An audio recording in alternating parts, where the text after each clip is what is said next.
Le président de la République Alassane Ouattara est à Ouagadougou, au Burkina Faso depuis hier.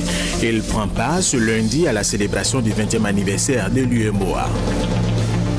Bienvenue et merci de regarder RTI 1. Nous vous le disions dans nos titres, le président de la République Alassane Ouattara est à Ouagadougou, au Burkina Faso depuis hier. Il prend part ce lundi à la célébration du 20e anniversaire de l'UEMOA à Ouattouré. L'Union économique et monétaire ouest-africaine célèbre ses 20 ans ce lundi 20 octobre à Ouagadougou. Le président de la République Alassane Ouattara est arrivé en fin de matinée ce dimanche 19 octobre dans la capitale du Faso pour prendre part à cette célébration. Il a été accueilli à l'aéroport international de Ouagadougou par son homologue burkinabé Blaise Compaoré avant de se prêter aux cérémonies protocolaires.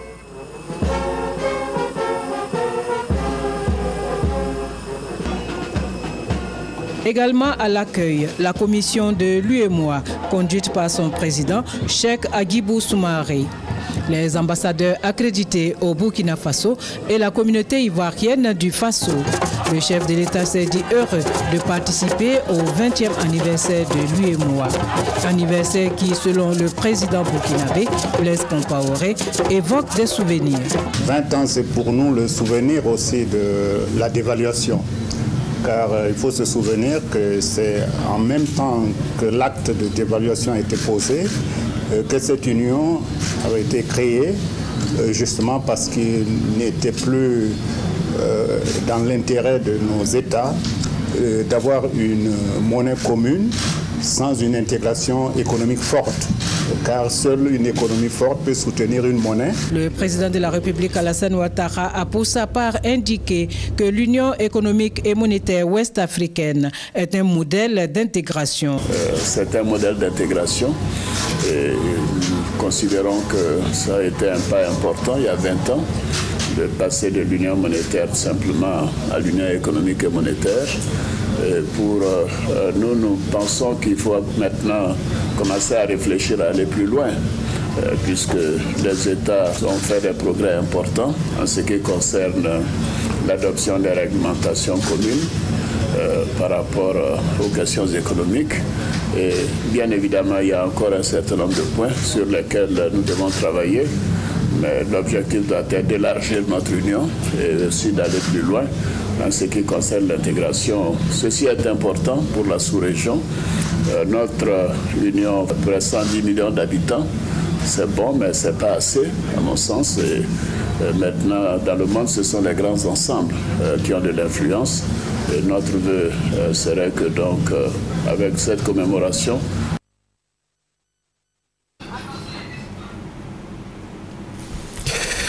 autre sujet, revenons en Côte d'Ivoire où la problématique de la traite des personnes était au centre de l'atelier de renforcement des capacités des gendarmes. C'est une initiative de l'Office des Nations Unies contre la drogue et le crime et de la Direction générale de développement des capacités nationales du ministère d'État, ministère du Plan et du Développement. Abou Sanogo. Appréhender la problématique de la traite des personnes, connaître les aspects liés à la victime, maîtriser les techniques de gestion d'enquête, de procédure pénale et les meilleures stratégies pour mieux contrecarrer les criminels. Tels sont les objectifs de l'atelier de renforcement des capacités des officiers et sous-officiers de la gendarmerie nationale sur la traite des personnes. 16 modules ont été dispensés au cours de cette formation initiée par l'Office des Nations Unies contre la drogue et le crime, avec l'appui de la Direction générale de développement des capacités nationales du ministère d'État, ministère du Plan et du Développement. Des 4 jours de formation, les participants ont été soumis à la fois à un exercice de groupe afin de délivrer de façon pratique une formation à leurs collègues pour évaluer leur habilité de formateur. Je voudrais inviter chacun de vous à prendre l'engagement avec nous d'œuvrer à la réussite de ce projet d'envergure nationale et internationale afin que tous ensemble, nous puissions apporter à la Côte d'Ivoire et surtout aux personnes vulnérables un instrument dynamique de correction des défaillances. Ce renforcement des capacités permettra aux agents de l'application de loi de détecter et d'enquêter de manière plus efficace sur les actes de traite des personnes, d'identifier et de protéger davantage les victimes de traite. Ces nouvelles connaissances que nous venons d'acquérir vont nous permettre d'accroître nos rendements dans nos unités respectives. Les stagiaires ont été exhortés à mieux appréhender la problématique de la traite des personnes. Une fois les connaissances acquises, vous allez redoubler d'efforts pour pouvoir accomplir la mission qui est la vôtre, en y incluant de façon particulière la lutte contre ce phénomène. Cette formation est la dernière de 2 séries destinées aux gendarmes. Elle est financée par le département d'État des États-Unis d'Amérique pour la période 2013-2014. Pour lutter efficacement contre l'entrée de la fièvre Ebola en Côte d'Ivoire, le conseil régional du Bafing et le corps préfectoral initient des stratégies. Après la mise en place des comités locaux de surveillance et de lutte contre la fièvre Ebola, ce sont les forces de l'ordre qui bénéficient de soutien pour lutter contre la traversée clandestine des frontières. Kwasi Mamadou. Malgré la fermeture des frontières terrestres avec la Guinée et le Libéria pour cause d'Ebola, des individus malins continuent de défier cette décision du gouvernement. Dans la région du Bafing, région frontalière à la Guinée, ce sont plusieurs personnes qui sont interpellées au quotidien et rapatriées en Guinée, leur lieu de départ. Le conseil régional du Bafing fait du respect des mesures de prévention une priorité. Il mène depuis des mois des campagnes de sensibilisation sur les risques liés à la fièvre à virus Ebola. Pour renforcer les actions de sécurisation des forces de l'ordre au niveau des frontières, le président du conseil régional du Bafing, Lassina Diomandé, apporte un soutien de 3 millions de francs CFA. Pour les encourager à protéger, à sécuriser nos parents, surtout que nous sommes dans une zone frontalière. La région du Bafing a, sur tout le long, n'est-ce pas, de sa frontière, avec la Guinée, bien sûr. Donc nos forces de l'ordre et de sécurité ont besoin de moyens, ont besoin aussi, bien sûr, de l'eau. Bien sûr, quand je dis de l'eau, je parle du carburant pour pouvoir sécuriser nos populations. La cérémonie de remise des chèques a été l'occasion pour le conseil régional, soutenu par une équipe médicale, de sensibiliser la population. Lassina Diomandé a également demandé à ses parents de soutenir les actions de développement du président Alassane Ouattara, car grâce à lui, leur région, longtemps en retard sur le développement, retrouve aujourd'hui lieu d'espoir pour le bien-être de ses populations. C'est pourquoi il souhaite que tous s'engagent à lui offrir un second mandat en 2015. Par rapport au virus Ebola, l'aide-soignante espagnole Teresa Romero n'aurait plus le virus, selon le résultat d'un test pratiqué hier dimanche. Toutefois, elle sera soumise à un nouveau test ce lundi pour s'assurer qu'elle est définitivement guérie de cette maladie. Le ministère de la Santé et de la lutte contre le VIH-Sida et les partenaires au développement luttent efficacement contre les infections parasitaires. Ils ont initié un traitement de masse intégré avec distribution gratuite de médicaments. Le lancement de la campagne a eu lieu à Toumoudi, Fboué, à Boussanogo. Cercose, la filariose lymphatique, les géohelminthiases, des infections transmises par des parasites. En Côte d'Ivoire, une certaine discontinuité et une faible performance dans le traitement de ces maladies ont été relevées. Elles sont encore endémiques dans presque tous les districts sanitaires du pays. La filariose lymphatique, l'onchocercose sont endémiques dans 73 districts sanitaires, sur les 82 que compte la Côte d'Ivoire. Au nombre de ces districts, 47 sont co-endémiques pour l'onchocercose et la filariose lymphatique. 14 sont uniquement endémiques à la filariose lymphatique et 12 à l'onchocercose uniquement. Une action de masse est lancée à Toumoudi dans le Bélier afin d'améliorer les prestations de services et atteindre tous les districts sanitaires du pays pour l'élimination de ces maladies. Les médicaments sont distribués aux populations gratuitement. Le traitement pour chaque maladie a été simplifié par l'OMS. C'est aussi bien à titre curatif que préventif. Ces médicaments sont donnés gratuitement et sont distribués gratuitement dans tous les districts sanitaires. Plus de 10 millions de personnes vont bénéficier de cette campagne cette année. L'objectif d'élimination de la filariose lymphatique est fixé pour l'horizon 2020 et 2025 pour l'onchocercose. Quel défi pour l'infectiologie en zone tropicale? C'est le thème des journées d'infectiologie qui se sont tenues à Grand-Bassam. Elles ont été organisées par la Société ivoirienne de pathologie infectieuse et tropicale. Plus de 200 experts et acteurs du secteur ont participé à ces journées. Konaté Moussa, Serge Colliard. Défi pour l'infectiologie en zone tropicale, c'est le thème des deuxièmes journées d'infectiologie de Côte d'Ivoire, initiées par la Société ivoirienne de pathologie infectieuse et tropicale. Ces journées constituent un cadre d'échange et de partage d'expériences entre experts et acteurs du domaine de l'infectiologie. Tout contact avec un autre scientifique, c'est un rendez-vous d'apprentissage. On se retrouve ici pour échanger nos expériences, faire un peu le point de nos recherches, puis voir quelles sont les stratégies qu'on peut mettre en place pour contrer ces maladies infectieuses. Voilà un peu le but de ce rendez-vous. Près de 200 scientifiques de la Côte d'Ivoire, de pays africains et de la France participent à ces journées d'infectiologie, une branche de la médecine dans laquelle la Côte d'Ivoire a réalisé des progrès. Il y a ici une véritable école de la recherche et de l'enseignement sur les maladies infectieuses. Et nous sommes absolument ravis de voir que la Côte d'Ivoire continue à être un pays leader dans ce domaine, dans toute cette partie de l'Afrique. Ce sont des activités qu'on doit encourager dans nos pays. Quand vous avez des sociétés comme ici en Côte d'Ivoire qui s'intéressent aux infections, il faut alors vraiment les encourager. Nous avons eu droit à cette conférence faite par un professeur venant du Congo, donc qui nous a parlé de son expérience en termes de prise en charge de l'infection à Ebola. Les maladies infectieuses constituent près de 50% des consultations dans les hôpitaux. Ce sont des maladies provoquées par la transmission de micro-organismes, à savoir les virus, les bactéries, les parasites. Le village de Bribouo dans le département de Daloa était en fête le week-end dernier. La raison, ce village recevait le projet Une école, un hectare de forêt rigorée connu par Gassoro. Ce projet est inclus dans le vaste programme de reboisement entrepris par les autorités ivoiriennes. Chaque année, ce sont entre 150 000 et 200 000 hectares de forêt qui disparaissent. Après Man, Gagnoua, Boaké, Abidjan, Bonoukou, Korogo, Dimbokoro et Soubré, le village de Bribouo dans le département de Daloa accueille le projet Une école, 5 hectares de forêt. Un projet qui vise 1200 établissements scolaires qui devront reboiser 5 hectares de forêt sur une période de 5 ans.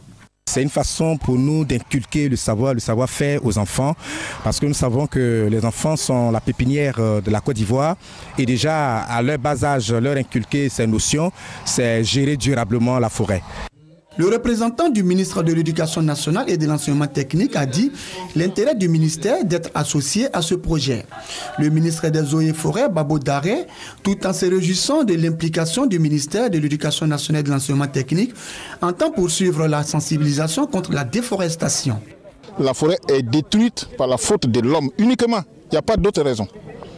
Donc c'est pour cela que je suis optimiste. Et si les hommes sont corrects, si tout le monde est sensibilisé sur l'importance de la forêt dans notre vie de tous les jours, la forêt ivoirienne va revenir. Ce que je peux dire à tous les Ivoiriens, c'est de ne pas d'abord détruire la forêt.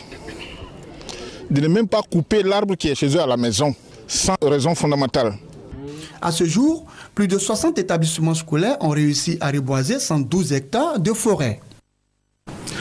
Le Conseil Café Cacao invite les producteurs des régions du Moronou, du Nzi et de l'Ifou à s'engager à nouveau dans la cacaoculture. C'est ce qui a filtré de la cérémonie de lancement de la campagne 2014-2015 de la filière Café Cacao à Bongouanou, nous dit Eugène Atoubé. Le foyer des jeunes de Bongouanou pris d'assaut par les populations. Parmi elles, des responsables de coopératives à tous les niveaux hiérarchiques, des acheteurs, des pisteurs et ceux qui tirent directement ou indirectement avantage de la commercialisation du binôme café-cacao. La déléguée régionale du Conseil Café-Cacao de Bongouanou, qui s'étend aux régions du Zi et de l'Ifou, a présenté le bilan de la campagne 2013-2014. Myriam Mian indique que 17 44 282 tonnes de cacao ont été collectées dans l'ensemble de la délégation régionale du Moronou. Et pour le café, 1 278 000 tonnes. Pour autant, les producteurs du Nzi, du Moronou et de l'Ifou ont été félicités pour leurs efforts par les autorités administratives. C'est selon le préfet de la région du Moronou, Mme Nemlé, le signe que l'ancienne boucle du cacao n'a pas renoncé à produire du cacao, malgré l'avancée dans cette région de l'EVEA. De plus, indique la déléguée régionale du Conseil Café Cacao du Moronou, les producteurs ont bénéficié d'un encadrement permanent et obtenu des produits phytosanitaires pour des fèves de cacao de qualité, comme recommandé à chaque début de campagne par le Conseil Café Cacao. Il faut respecter les jours qu'il faut pour les fermentations, pour tout. À l'endroit aussi des sociétés coopératives et des acheteurs, nous leur demandons de respecter le prix Borchon. 850 francs le kilogramme. Une situation qui exige des producteurs leur organisation en coopérative et en conformité avec la norme OHADA, comme expliqué dans le Moronou par Kounan Kwasi, conseiller technique du directeur général du Conseil Café Cacao. Le lancement de la campagne 2014-2015 de la filière Café Cacao a laissé entrevoir le nouvel intérêt pour la cacaoculture des producteurs de l'ancienne boucle de cacao qui se lancent le pari de redorer le blason de cette région d'ici à quelques années. Restons dans le domaine de l'agriculture. Une délégation de la direction régionale du Conseil Café Cacao de la région de l'Agnébi-Tiassa a échangé avec les acteurs de la commercialisation intérieure du café et du cacao. Objectif, faire le bilan de la campagne précédente pour mieux faire face à la nouvelle campagne 2014-2015. Chantal Eouma à Kandan. 1300 hectares de semences améliorées de cacao version Mercedes mises à la disposition des planteurs de la région de l'Agnébi-Tiassa au cours de la campagne écoulée. Résultat, la région termine parmi les meilleurs productrices de café cacao au plan national. C'est ce qui justifie la tournée de sensibilisation et d'information du Conseil Café Cacao dans la région en vue de présenter aux acteurs de la filière les nouvelles dispositions mises en place pour la commercialisation intérieure au cours de cette nouvelle campagne. Silieu Bolobo, conseiller technique du Conseil Café Cacao, a salué la réforme initiée dans la filière qui permet désormais de stabiliser les prix. L'accent est également mis sur le respect des procédures commerciales ainsi que la nécessité de régénérer les pieds de cacao. Silieu Bolobo a aussi exhorté la jeunesse à s'investir davantage dans la filière. Notons que le prix Borchon pour cette campagne 2014-2015 est fixé à 850 francs le kilogramme. Pour permettre aux jeunes de Treichville de s'insérer dans la vie socio-professionnelle à travers des stages et des emplois, la mairie de Treichville vient de mettre en place un guichet unique de l'emploi.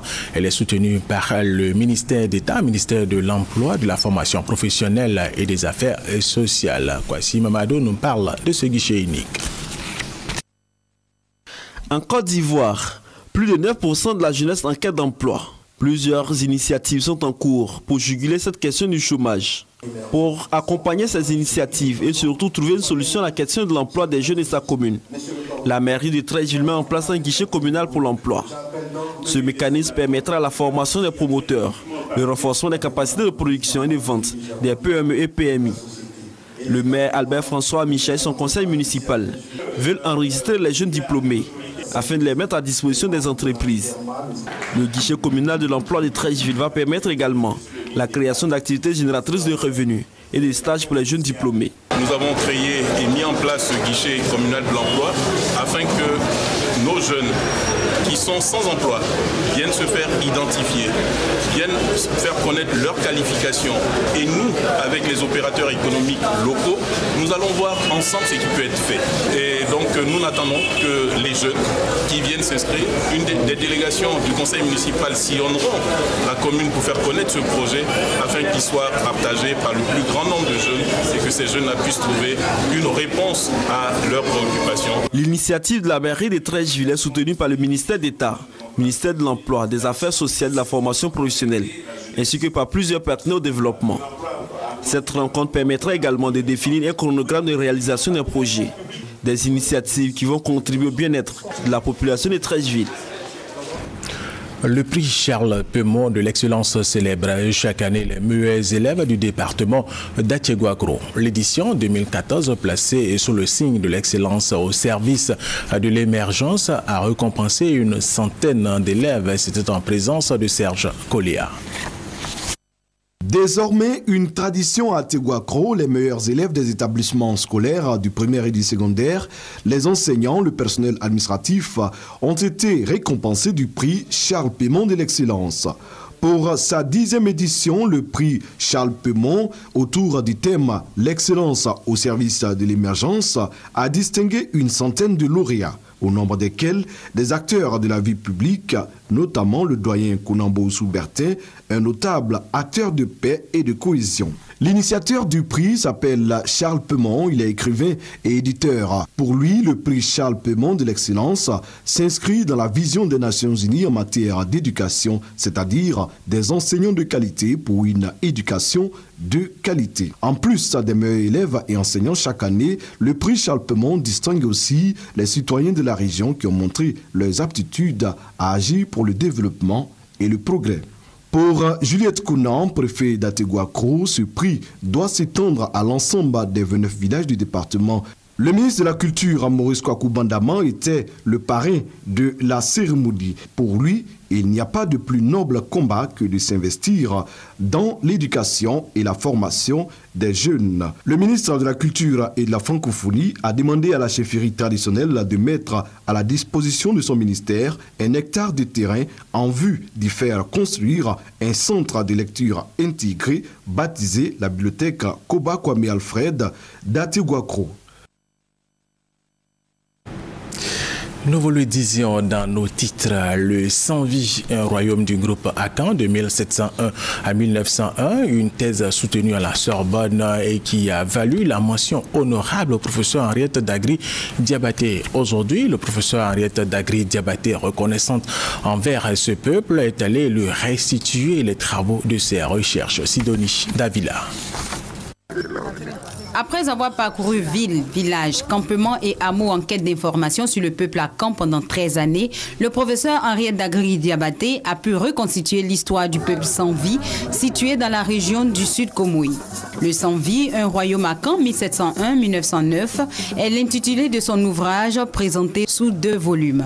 Le premier est consacré à l'analyse des données de la tradition orale, suivi d'une étude de l'identité, et le second traite de l'organisation du royaume Sans-Vie, de l'étude de ses particularités et de ses relations extérieures. Je suis venu vous restituer les trésors que vous m'avez confiés et que j'avais le devoir d'organiser, de construire, de faire connaître et fructifier. Lorsque je choisissais le Sans-Vie comme sujet de thèse, il s'agissait d'innover dans le domaine de la méthode en traitant les sources orales, par excellence source de l'histoire africaine, pour qu'elles deviennent sources scientifiques. La cérémonie de restitution de ces travaux de recherche a été un moment de reconnaissance mutuelle entre la communauté du Sans-Vie et l'auteur. Pour les populations, c'est une fierté pour elles de pouvoir s'informer sur leur propre histoire. Elles ont été parmi les premières personnes à se procurer l'œuvre lors de la dédicace. Nous sommes très heureux que Madame la Grande Chancelière soit venue nous rendre ce qu'elle est venue chercher. Et c'est ça même qui fait notre fierté. Il y a beaucoup de chercheurs qui font les recherches et qui ne rendent pas compte à notre peuple. Et aujourd'hui, c'est restitué et ça nous va droit au cœur. Le Sans-Vie, un royaume Akan, 1701-1909, cette publication dans laquelle l'histoire et la culture se côtoient, a également persuadé le jury lors de la soutenance de thèse de l'historienne à la Sorbonne en France. Après avoir pris connaissance de votre thèse, après vous avoir entendu la soutenir et en avoir délibéré, je vous déclare digne du grade de docteur ès lettres avec la mention très honorable.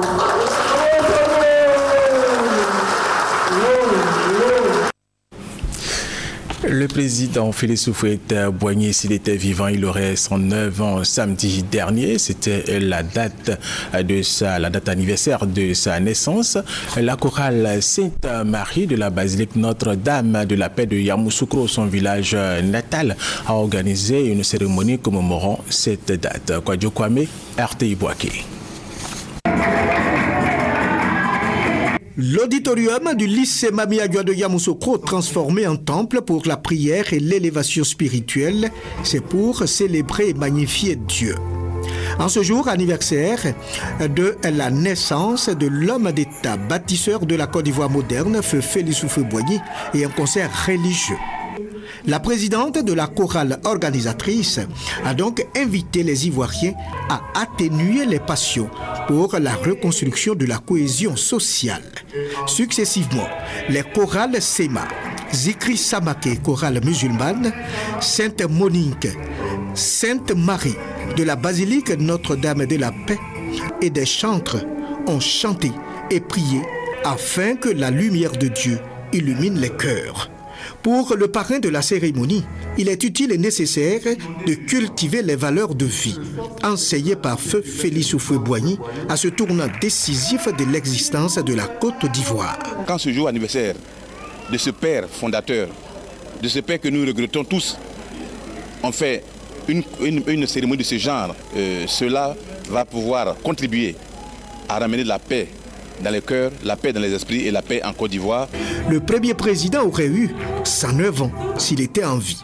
Le thème de ce concert religieux est « La paix c'est toi, la paix c'est moi, la paix c'est nous, la paix c'est chacun de nous ».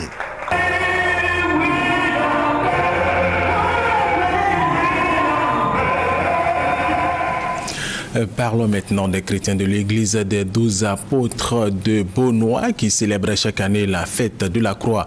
Une célébration qui a été un moment de souvenir à la crucifixion du Christ. Serge Colliard. La fête de la croix, qui marque la 42e édition de l'implantation de la croix en Côte d'Ivoire, a été célébrée au temple La Samarie de Beaunois. Les fidèles de l'église des 12 apôtres sont venus de toute la Côte d'Ivoire, répondant ainsi à l'appel du prophète suprême Isaac Kakoudeni. La fête de la croix, a indiqué le prophète suprême, est un moment de souvenir pour le chrétien qui doit avoir à l'esprit que le Christ a fait le sacrifice de sa vie pour sauver l'humanité. À l'église des 12 apôtres, la fête de la croix doit marquer la reconnaissance des chrétiens à Dieu. Cette célébration, qui s'est articulée autour de plusieurs activités, a été ponctuée par une messe d'action de grâce. Le prophète suprême Isaac Kakoudeni a appelé les fidèles au sacrifice en suivant les enseignements du Christ afin que son œuvre ne soit pas vaine. L'église des 12 apôtres a été fondée en 1968 par la prophétesse Gritane après avoir été elle-même baptisée par le prophète Harris. L'église des 12 apôtres va rendre hommage en décembre 2014 au prophète William Ward Harris pour ses 100 ans de mission apostolique. Et c'est la fin de cette édition. Merci de l'avoir suivi. Restez avec nous sur RTI 1.